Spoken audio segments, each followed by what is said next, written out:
Hey, I'm Freya. I'm 26 years old. My name is Erica. I'm 37 years old. My name is Matt Edwards. I was diagnosed with COVID in July. I contracted COVID on March 23rd. 7 months into my COVID journey. And it is now October. I still haven't recovered from any of the crippling fatigue. Nearly 7 months later, and I'm still unwell. I am still a broken woman.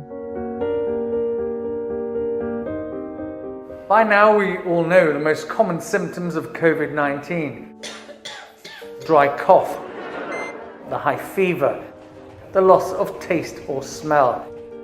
But some people are beginning to feel the long-term effects of coronavirus. Some of these symptoms are having a devastating impact on people's lives. The first 2 weeks were relatively easy looking back, and it just got worse the more I relapsed. A lot of people talk about having a fatigue that kind of like a state of being at 3 o'clock in the morning all day long.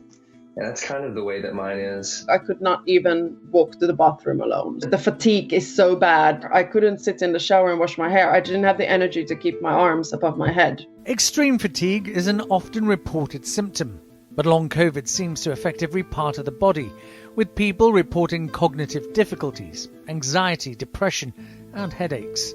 It can cause heart problems such as irregular heartbeat, chest pain, lung problems such as shortness of breath, and gastrointestinal problems like diarrhea.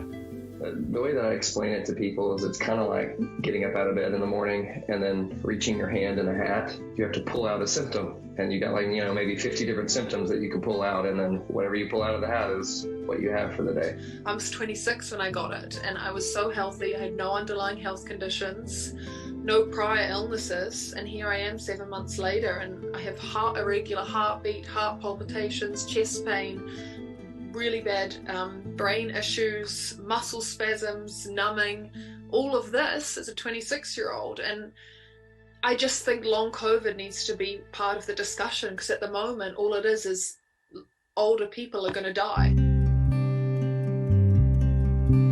The NHS estimates around 60,000 people in England could be suffering from long COVID symptoms more than 3 months after catching the virus. It could be more, it could be less, and because COVID-19 is relatively new, there is still a lot we don't know about the long-term effects. We find that of all the people that are symptomatic with COVID, about 1 in 20 will actually have symptoms still at 2 months afterwards, and 1 in 45 will have symptoms for longer than 3 months.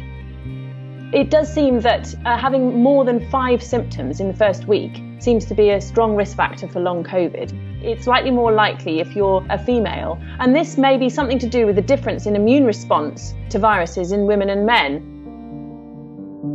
It is mentally testing. It's not something I would wish on even my worst enemy. There have also been reports of the impact of long COVID on mental health, causing anxiety and stress. That's the most untalked about thing, and also the most challenging thing. They just can't believe the amount of messages I get each day from people saying no one believes me. They think, it's just mental illness, and they're just delusional. It's really awful, and it's only because it's not being spoken about enough. Well, for example, my wife's a nurse, and she's regularly trying to be there for me with it, but she's regularly seeing patients in the ICU every day with COVID. And then she sees me, dealing with still symptoms way after the fact. And it's even hard for her to understand at times, because she had COVID too, and it didn't affect her that way. I had 3 migraines yesterday. I was an absolute emotional mess. I had nothing under control. I was just crying the whole afternoon. It makes you question yourself a lot. Are you just seeing things? Are you just experiencing things? I have a super understanding, amazing employer. For now, I'm okay, but if, of course, this goes on for too much longer, I don't know what the situation is. Of course, my sick leave is not unlimited. Now that more evidence of long COVID is coming to light, there have been calls for more support to be made available.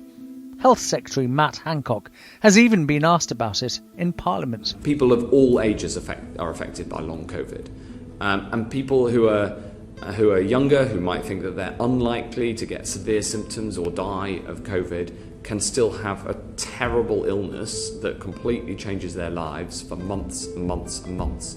The UK government responded by announcing a £10 million investment in October 2020 to fund long COVID clinics across England. It follows the setup of a clinic in the Italian city of Genoa, also looking into sufferers of long COVID. And I think this is vitally needed. Whether £10 million is going to be enough to deal with this, we've yet to see. I think it may need considerable more funding than that. But I think this is really great that the government has put forward this funding. Without official guidance, people have been finding comfort in sharing their experiences on online forums. One long COVID Facebook page has tens of thousands of members who post stories of their relapses, symptoms and recovery.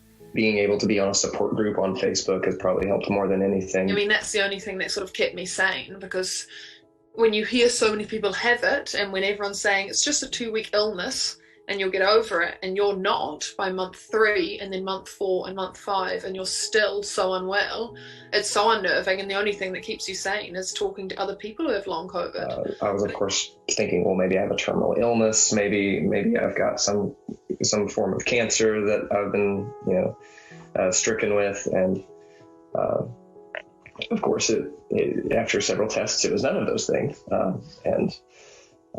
being able to be a part of a support group and knowing that there's so many other people who all have the same neurological symptoms as me has really helped. That's the only, framework around the pandemic, is that young people will probably be okay and that older people might die. But that's not the truth. There's this whole in-between, which are thousands of people are getting long COVID, and there's no answers. Seek whatever support you can. In my case, the support groups have been more help than any doctors or any medical professionals so far. So make sure that you make friends in the same situation.